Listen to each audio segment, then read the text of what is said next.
Hi, my name is Tyriece Simon. This is episode 27 MMA Renegade, recapping UFC Vegas. I believe it was UFC Vegas. That's where they don't even have a UFC Vegas. You have a UFC Fight Night. I can never keep track of these things. And on the website they have UFC Fight Night. I can never keep track. I'll check it out later. But hi, my name is Tyriece Simon. Recapping Jamahal Hill versus Johnny Walker. Also talking about some of the other fights on the card and some of the standout performances on the card. Uh, Appreciate you watching. Like I always, subscribe if you haven't already. Leave a like, and please tell me what you think in the comment section. I'd love to hear your thoughts on everything UFC and everything with this card. Uh, Now, to be fair, this card, I don't know how much visibility it's gonna get just because of the timing. You know, where we are mainstream, we're in the midst of the NBA All-Star weekend. So a lot of attention is being brought to that. We're just coming off the high of the, Adesanya versus Whitaker card. Um, this was the main event. The main event that happened wasn't even supposed to be the main event. I think it was supposed to be Rafael dos Anjos versus Rafael Vaziv, if I'm not mistaken. So um, I don't know how much attention was going to be brought on this card, but there were some good performances on this card that is worth noting. Particularly the main event. All right, so we're going to get into the main event now. Jamahal Hill beating Johnny Walker by knockout in round number one. Um, which, for me, I had to set the toss up because both guys are very talented. Both guys are, of course, have the power, but also athleticism. And I was talking about this in the Discord with, uh, fellow watcher, viewer, Flat Politics. We were talking about how this fight, and kind of represents what the light heavyweight division is at right now. Where if you remember a while back, not even a while back, maybe a couple of years ago, um, the light heavyweight division used to be stacked with guys that were a lot older, guys that couldn't make middleweight, had to go to 205, or guys that were too small for the heavyweight, and they were also older, and they were also able to, you know, keep doing, be competitive in this division, like a Shogun Hua, like a you know, Rashad Evans at one point. There were guys like that that used to be around the division and used to cause havoc. And now we're seeing a lot more younger, a lot more athletic, a lot more dynamic fighters. Where, you know, look at that type. Look at Jamahal Hill. Jamahal Hill has a background in basketball. Um, Johnny Walker, he is a guy that is just physically gifted. You could see it. You could see just how if he wasn't doing MMA, he could do other things outside of MMA, and probably be successful at that. The guy they're just built different, um, which is putting on better performances in the heavyweight division. Being honest, compared to what we used to got with the Rampage Jacksons, the Shoguns, the uh, um, you know, trying to think of another one, Rashad Evans, another one, we used to see in the past where, you know, great legacies and outside of the UFC and coming into the UFC and legends. Um, but also when they were in the UFC around like let's say 2013, 2014, they were also a little bit behind. Uh, the performances were behind them a little bit. So, um, and Chael Sonnen was another one on that list too. And now we're getting a lot of these younger guys, you know, and yesterday we seen one of the up and comers, Jamahal Hill, who I've interviewed in the past. You can go watch the interview. I even link it in the description. Jamahal Hill goes in there and knockouts Johnny Walker. Johnny Walker was going for I believe a straight or a jab, and Jamahal Hill kind of with a hook, and you didn't know what was going to happen at first because you seen Johnny Walker stumble back, but then when the camera goes on a little bit closer and you see he's out on his feet and he just falls back. So that's a big win. It's a big win for Jamahal Hill. especially with Jamahal Hill coming off of the Paul Craig loss, and that was supposed to be the big breakout win for him, or was supposed to be the big breakout performance for him. Unfortunately, he wasn't able to get the job done, and he also hurt his arm. And now he's came back. He's beating Jimmy Crute, knocked Jimmy Crute out, and now he's beating Johnny Walker. And now we're talking about Jamahal Hill, who was ranked, I believe, number 12, now being a number 10 guy in the division. And now people are going to start talking about Jamahal Hill as the next possible contender for light heavyweight division, and a division that kind of needs new blood, needs new challengers. Right, we're in this division, and obviously Glover Teixeira is the champion. He's going to fight Jiri Prochazka, I believe in May. You got Alexander Rancic there. Jan Blachowicz is coming off of a loss to the champion, losing his belt. Anthony Smith is right back in the mix. Thiago Santos is trying to find his way. Magomed Ankalaev is there. Dominic Reyes is whenever he comes back. And after that, it's kind of people just trying to get into that the top of the echelon of the division, and really just trying to figure out matchmaking, right? Because Alexander Rancic is supposed to fight Jan Blachowicz. That fight's not happening. Anthony Smith, he's going to do. There's a bunch of matchmaking needs to happen, and Jamahal Hill is right now in that mix, right? He's right now in that mix. For Johnny Walker, there was a time where Johnny Walker was looked at as the next guy that could face John Jones. Do you remember that? Do you remember Johnny Walker? It was a time where he was just starching guys. He was just knocking guys out left and right with his explosive power, and his athleticism. And this is a time where he was able to put on impressive performances and get the win. And he fought in Madison Square Garden. I forgot I forgot what the name of the card was. But he fought in Madison Square Garden against Corey Anderson. And if he would have won that fight, an argument could have been made that he would have been probably up there or next in line to fight John Jones at one point. Obviously, that didn't happen. Corey Anderson knocked Johnny Walker out, and I guess you could say humbled a little bit. And now Johnny Walker's been trying to find his way ever since. And now we have Johnny Walker losing this fight to Jamahal Hill. Johnny Walker's getting ranked number 10. Now we're gonna probably see him dip down in the rankings. So I just say this to say it's all interesting to look back on and look at where these fighters were maybe about a couple of years ago to now, and where it was a time where we were so in need of light heavyweights to be contenders to John Jones, who was dominant. Now we're starting to, and Johnny Walker was those guys. Johnny Walker was that guy that we thought, oh, okay, he's somebody that's coming in here and knocking down the doors. And now we're at a point where Johnny Walker is, because of the rise of light heavyweights and John Jones not be out of the division, a lot more opportunities, a lot more younger new blood in there, and a lot of different types of light heavyweights now.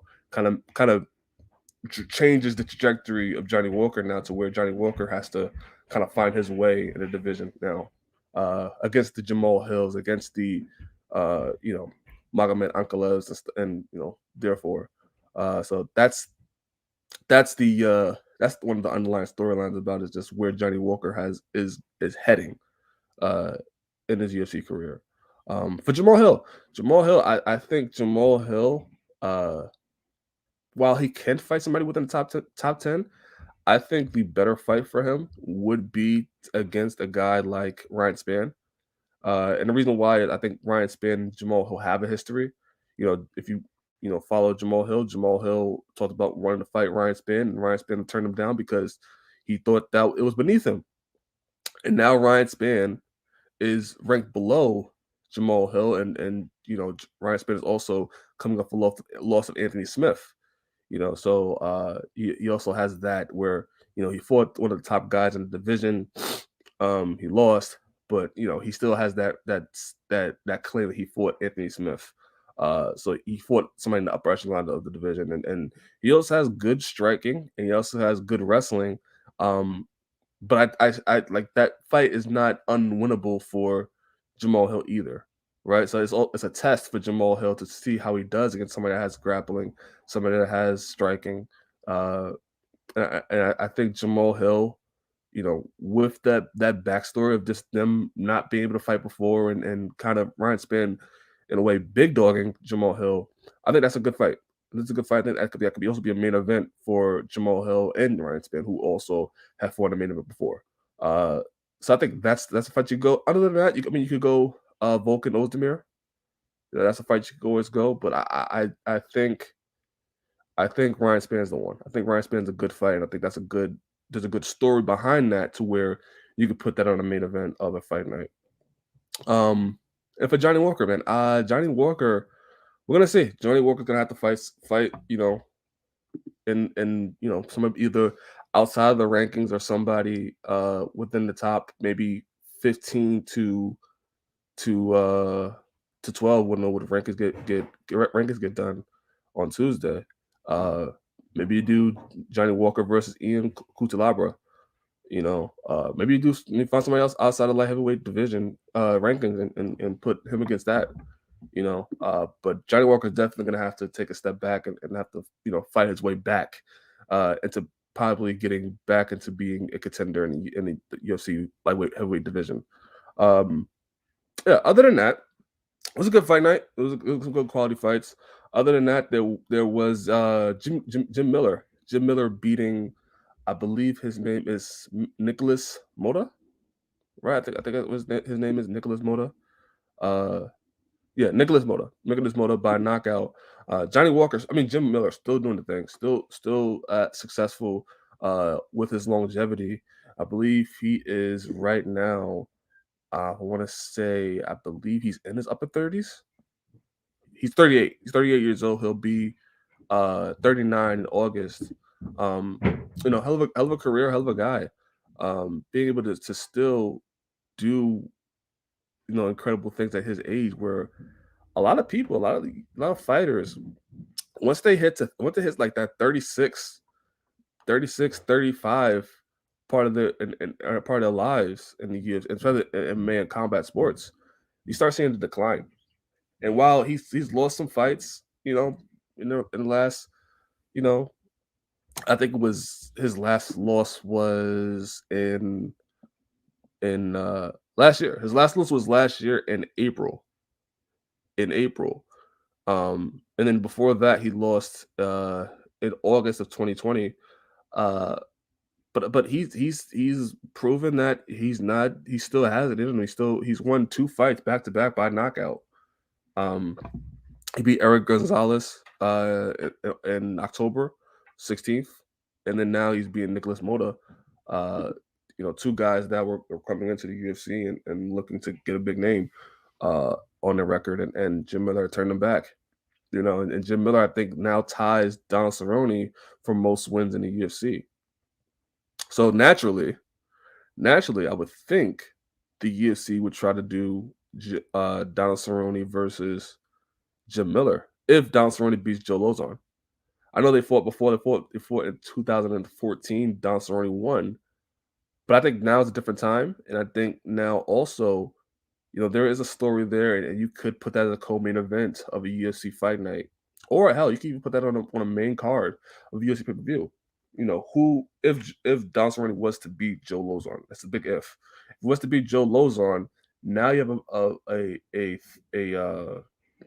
now you have a storyline to where you could do Donald Cerrone versus Jim Miller. For MMA fans, this is a interesting fight of who beats who, and kind of gets the one-upmanship on MMA all-time wins board. Who enters their name further in history.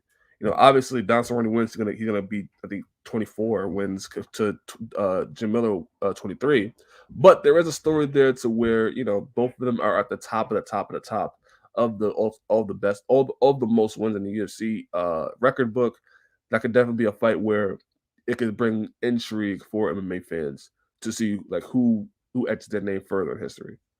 Uh, Especially with both guys, I think winding down in their careers. I think it's somehow, some way, Jim Miller has a witness position actually being a very intriguing fight, and I want to say a money fight, but it's an important fight. It's an important fight for UFC history.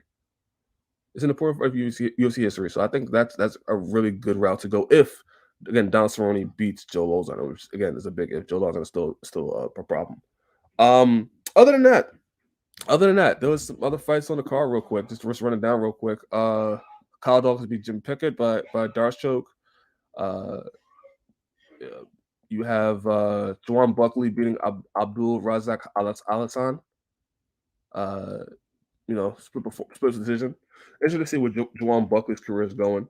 You know, he's somebody that came in and had the big knockouts, and now he's going a little bit longer in rounds, and he's showing that he can go and switch to grappling and do these other things instead of just looking for the one punch knockout or the highlight reel knockout. He's showing that he can go distance and you know prove himself later on in fights, which I think is good. I think it was a question we had with him whether he can go 3 rounds, whether he can be competitive, and we're seeing that he can. And there's also his striking is really good. His striking is really really good. And I think it's something that should be highlighted a little bit more. Not just that he has highlight reel knockouts to his career, but also his striking and his defense is actually pretty good. Um, David Onama versus beating Gabriel Benitez. I thought that David Onama to me the two stand-up performances of the night was, other than of course the main event, David Onama beating Gabriel Benitez and Stephanie Egger beating Jessica Rose Clark. Those two were Stephanie Egger and David Onama were the standouts for me of the entire card. David Onama got hurt early on by Gabriel Benitez and was able to come back and knock out Gabriel Benitez, who's tough, who's also trained by Cain Velasquez. And David Onama, I believe he is now on how many wins right now? He's on a one fight win streak. I think he's 9-1. And man, he fought Mason Jones. I believe Mason Jones on short notice too. So he's somebody to look out for. He's somebody to look out for in that 145 division. So definitely looking for David Onama. I was really impressed with the performance coming from adversity. And also, Stephanie Egger. Stephanie Egger beating Jessica Rose Clark. Jessica Rose Clark is a veteran in the UFC, and the way she just picked her apart and dismantled her with an armbar, people call it reminiscent of Ronda Rousey. I could see that. I can see that. She's on a 2-fight win streak as well. She beat Shayna Young in October, and then she beat Jessica Rose Clark yesterday. She has lost against Tracy Cortez, but she looks impressive. She looks impressive in a division that it needs new contenders. 135 division needs new contenders, especially with you got Amanda Nunes and Juliana Pena at the top. And it seems like after that, it gets a little bit dicey in saying who really gets next or who could be other contenders in the division. She's a welcome addition to that 135 bantamweight division. So good for her. Good for her. And yeah, other than that, I thought the other fights were good. I thought the other fights were good.